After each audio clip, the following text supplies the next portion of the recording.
Ang mabuting balita mula sa langit sa araw na ito. Aleluya, aleluya! Para sa lahat ng bansa, liwanag na nagmumula sa bayan mong dinakila. Aleluya, aleluya! Ang mabuting balita ng Panginoon ayon kay San Lucas. Pinupuri ka namin, Panginoong Hesukristo. Noong dumating ang araw ng paglilinis sa kanila, ayon sa kautusan ni Moises, ang mga magulang ni Jesus ay pumunta sa Jerusalem. Dala nila ang sanggol upang iharap sa Panginoon, sapagkat ayon sa kautusan, ang bawat panganay na lalaki ay nakatalaga sa Panginoon. At naghandog sila ayon sa hinihingi ng kautusan ng Panginoon, mag-asawang bato-bato o dalawang inakay na kalapati.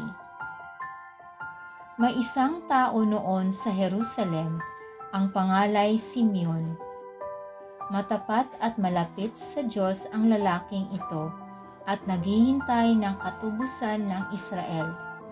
Sumasa kanya ang Espiritu Santo at nagpahayag sa kanya na hindi siya mamamatay hanggat hindi niya nakikita ang Mesiyas na ipinangako ng Panginoon.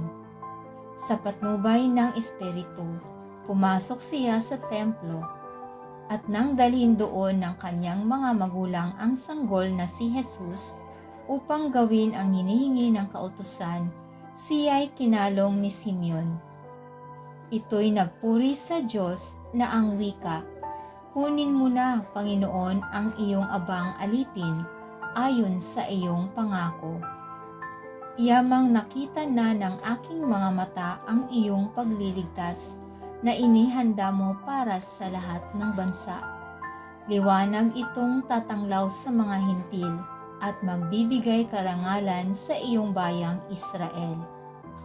Namangha ang ama't ina ng sanggol dahil sa sinabi ni Simeon tungkol sa kanya. Binasbasan sila ni Simeon at sinabi kay Maria, "Tandaan mo, ang batang ito'y nakatalaga sa ikapapahamak o ikaliligtas ng marami sa Israel. Isang tanda mula Diyos, ngunit hahamakin ng marami, kaya't mahahayag ang kanilang iniisip. Dahil diyan, ang puso mo'y para na rin tinarakan ng isang balaraw." Ito ang mabuting balita ng ating kaligtasan.